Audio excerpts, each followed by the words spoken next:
Alright, so picture this. Quiet suburban street. Late afternoon sun hitting those identical mailboxes like it's a brochure for peaceful American living. And then you hear it. Not birds, not kids playing, but a V8 engine revving like it's about to start a demolition derby. And before I even have time to process it, boom, my front gate explodes inward like it owed someone money. Yeah, that's how I met my neighbor. Now, my name's Daniel Reyes. I've been a structural engineer for almost 2 decades, mostly commercial security design, banks, warehouses, places where people actually try to break in on purpose, not suburban driveways, right? So I figured moving into a quiet HOA community outside Raleigh would be simple. Small house, corner lot, nothing flashy, just enough space to breathe, and most importantly, my own private driveway with a cedar gate I installed myself. Clean, sturdy, cost me about $1,200. Not cheap, but not insane either. 3 houses down lived Evelyn Carter, and man, if confidence could be bottled and sold, she'd be a billionaire. Big house, circular driveway. One of those fountains out front that looks like it belongs in a Vegas casino, and parked right in the center of it all. A pearl white Escalade. Always spotless, like it had its own personal assistant, which honestly wouldn't have surprised me. Now here's the thing. Evelyn hosted events. Constantly. Brunches, wine nights, charity lunches, book clubs. If there was a reason to gather people and subtly show off wealth, she found it. And at first, I didn't care. It's a free country, right? But what she didn't have was enough parking, and apparently, what I had looked like a solution to her. First time it happened, I honestly thought it was an accident. April afternoon, I'm inside reviewing blueprints, coffee in hand, everything calm. Then I hear that engine, loud, aggressive, and I look up just in time to see her Escalade jump the curb slightly, line up with my gate, and then, no hesitation, she floors it straight through solid cedar, with splinters, hinges ripped clean off, gate collapses like it's made of cardboard, and she just drives through. Like that was always the plan. I walk outside, still trying to process what I just saw, and there she is, stepping out like she just parked at a hotel valet, sunglasses on, phone in hand, and behind her, a line of guests already pulling into my driveway like it's overflow parking at a mall. I go, "Hey, what the hell was that?" She doesn't even flinch, just looks at me, tilts her head slightly, and says, "Your gate was blocking access." Blocking access to my own driveway. I laugh, not because it's funny, but because my brain needed a second to catch up. That's private property. And she just shrugs, actually shrugs. The HOA will handle it. Don't make this difficult. Don't make this difficult. That phrase stuck with me, because it wasn't a misunderstanding, it was a decision. She had already decided my property was negotiable. Now, I replaced the gate. Same design, same cost, $1,200, figured okay. Maybe this was a one-time insane moment. People do weird things when they're stressed, right? Wrong. Week 2, pool party. More cars than her driveway could handle, and like clockwork, same engine, same speed, same impact, second gate gone. This time, I didn't even react right away. I just stood there watching like I was observing a case study. Because at this point, this wasn't random, this was behavior. I confront her again, harder this time, and she cuts me off mid-sentence. If your gate can't handle a car, maybe it shouldn't be there. That's when it clicked. This wasn't about parking, this was about dominance, control. She didn't see boundaries, she saw obstacles. Week 4, book club. I wish I was kidding. Third gate, same result, which shattered. Driveway full of strangers sipping wine like they didn't just park inside someone else's property after vehicular vandalism. 3 gates, $3,600, 6 weeks. And when I asked her, one last time, to cover the damage, she just smiled, not angry, not defensive, just dismissive. That's not my problem. Now, here's the thing about being a structural engineer. You spend your career thinking about force, resistance, failure points, what breaks and what doesn't. And standing there, looking at the remains of my third gate, I realized something. She wasn't wrong about one thing. My gates were too weak. Not for normal use, but for someone like her. And that's when the situation stopped being about replacing damage and started becoming a design problem. All right, before I tell you what I did next, we gotta pause for a second, because this part right here, this is where most people mess up. Not with tools, not with money, but with understanding the game they're actually playing. See, from a distance, this looks like a simple neighbor dispute. Damaged property, rude behavior, maybe call the HOA, file a complaint, move on. But that's surface-level thinking, and if you've ever dealt with someone like Evelyn, you already know surface-level solutions don't work on people who don't respect boundaries in the first place. According to standard procedure in most HOA communities, your driveway, especially if it's clearly within your lot line, is private property, not shared, not communal, not overflow parking, and any structure you build on it, like a gate, as long as it complies with height and visibility rules, is completely legal. Meaning what she did? That's not just rude. That's property damage, plain and simple. But here's where it gets interesting. From a legal perspective, intent matters a lot. If someone accidentally backs into your mailbox, that's one thing. Insurance handles it. Everyone moves on. But repeatedly driving through a gate, at the same speed, same angle, multiple times, that starts crossing into something else entirely. Something that insurance companies and courts don't take lightly. Because it's no longer negligence, it's a pattern. And patterns are evidence. Now let's talk psychology for a second. Because honestly, this is where the real story is. This is a psychological trap. People like Evelyn operate on an unspoken assumption that no one will escalate, that everyone else will stay reasonable, polite, patient, while they push further and further past boundaries, and every time nothing serious happens, it reinforces that belief. It tells them, see, there are no consequences. So what do? They go bigger. More guests, more pressure, more entitlement, until someone finally pushes back. But by then, the damage, financial and emotional, is already stacking up. And here's the part most people don't realize. If you respond emotionally, yelling, threatening, reacting impulsively, you actually strengthen their position because now you look like the problem. So the question becomes, how do you stop someone who doesn't recognize limits without becoming the bad guy yourself? Because whatever the answer is, it's not going to come from another wooden gate. So yeah, after that third gate was reduced to splinters and wine-sipping strangers were still using my driveway like it came with valet service, something in me just went quiet. Not angry, not loud, just focused. Because at that point, I wasn't dealing with a neighbor anymore. I was dealing with a repeat force problem. And when you deal with force, you don't argue with it, you engineer around it. I went back inside that night, sat at my desk, pulled out a blank sheet, and started sketching, not a gate, but a system, something that didn't just exist for aesthetics or privacy, something that could actually absorb and resist impact, because clearly, that was the only language being spoken here.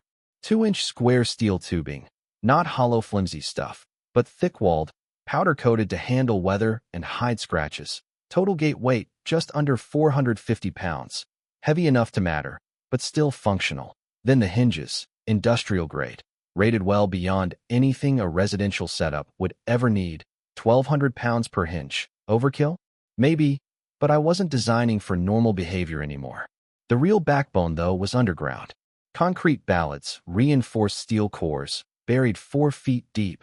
Not decorative posts. Structural anchors, the kind you use when you don't want something to move, ever. And once that system locks into the ground, the gate isn't just hanging there. It becomes part of the earth. Total cost? About $8,500. Yeah, way more than a wooden gate. But I wasn't replacing a gate anymore. I was closing a loophole. Installation took a few days. Neighbors watched. Some curious, some probably thinking I was overreacting, but I didn't explain. Because honestly, if you have to explain boundaries to someone, they already don't respect them. I also added cameras, not hidden, not subtle, clearly visible, because documentation matters, especially when patterns are involved. And then, I waited. Not long. About a week later, Evelyn hosted another event. This time some kind of charity luncheon, more cars, more catering, more everything, and right on schedule, around 2 p.m. I heard it again. That engine. Same tone. Same confidence. I didn't rush outside this time. I already knew what was coming, so I just stood near the window watching. Her Escalade rolled up to the curb, paused for maybe half a second, like muscle memory kicking in, and then she pressed the gas. 15 miles per hour. Same angle. Same decision. Only this time, physics had changed. The moment of impact, it wasn't explosive like before, No wood shattering, no debris flying, just a deep, solid thud, like hitting something that doesn't negotiate. The gate didn't budge. Not an inch. The ballots held. The hinges held. Everything held. Her Escalade didn't. Front bumper collapsed inward instantly. Hood crumpled like foil. Radiator burst. Fluid spilling underneath. And then, pop. Both airbags deployed, filling the cabin in a split second. Silence.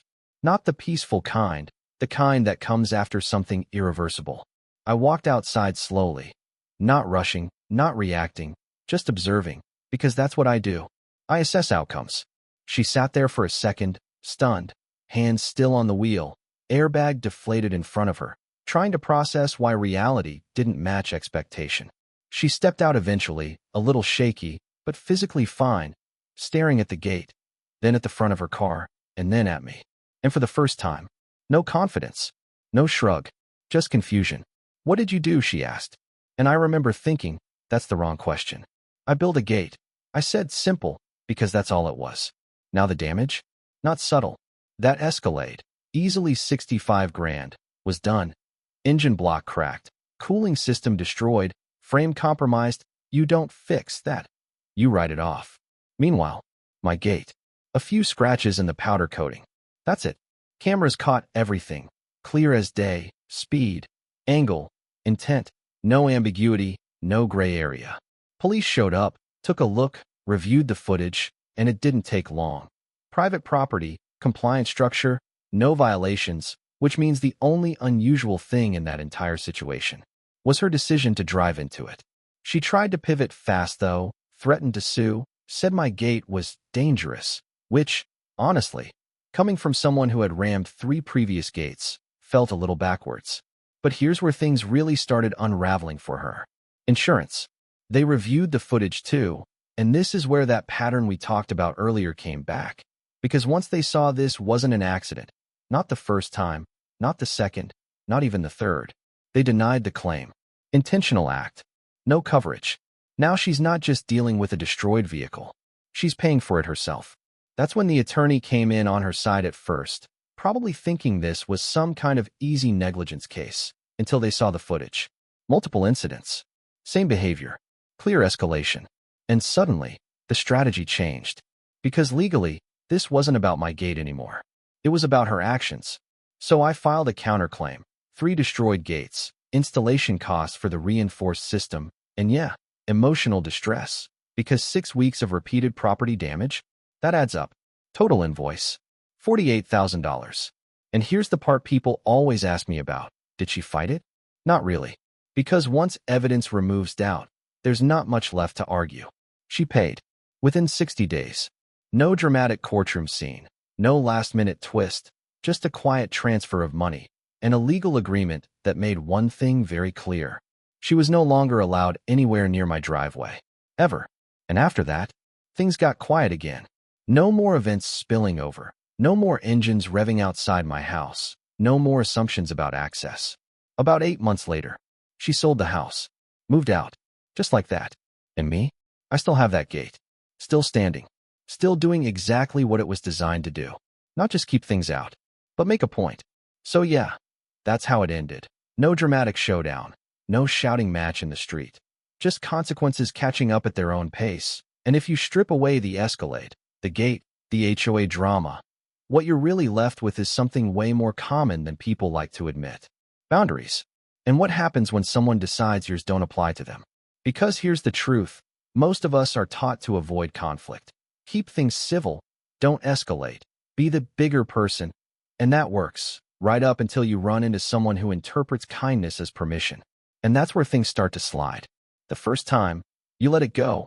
Maybe it was a misunderstanding. The second time, you get annoyed. By the third time, you're not dealing with an incident anymore. You're dealing with a pattern. And patterns, if you don't interrupt them, they become expectations. That's exactly what happened here. Evelyn didn't wake up one morning and think, I'm going to destroy 3 gates. No. She tested a boundary, saw no real consequence, and then escalated. Because in her mind, the absence of resistance meant approval. The lesson here is, silence is often interpreted as consent, even when it's not. Now, I know some people watching this might be thinking, Why didn't you just call the police earlier? Or why not take legal action after the first incident? And yeah, those are fair questions, but real life doesn't always move in clean, logical steps, especially when you're trying to avoid turning your home into a battleground. But here's where perspective matters. From a legal perspective, documentation is everything. If I had jumped straight into a lawsuit after the first incident, it becomes a he said, she said, maybe negligence, maybe confusion, but by the time it happened 3 times, same speed, same method, same disregard, that's no longer a dispute. That's evidence. And evidence changes outcomes. Now let's go back to the psychological side for a second, because this part is subtle, but powerful. This is a psychological trap, not just for the person crossing boundaries, but for the one experiencing it. You start questioning yourself. Am I overreacting? Is this worth the trouble? Should I just let it go? And while you're stuck in that loop, the other person is moving forward without hesitation. That imbalance, that's what gives them control. So breaking that cycle isn't about being aggressive. It's about being decisive, clear, and yes, sometimes a little uncomfortable. Because boundaries that aren't enforced aren't boundaries. They're suggestions. And suggestions can be ignored. Now, I didn't build that steel gate out of anger. I built it out of clarity.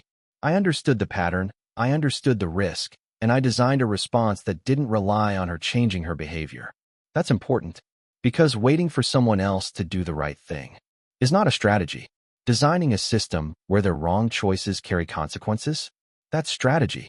And look, this isn't about revenge. I didn't set out to destroy her car. I set out to protect my property. The outcome just happened to align with reality when force met resistance. Physics doesn't argue. It just responds. And in a weird way, that's what made this whole situation resolve itself. No yelling, no escalation, just a clear line, reinforced literally. So if you're dealing with something like this, maybe not a gate, maybe not a neighbor with a luxury SUV and a superiority complex, but any situation where someone keeps pushing past what you're comfortable with, ask yourself this. Are you reacting, or are you designing a response? Because those are two very different things. One keeps you stuck in the cycle. The other ends it.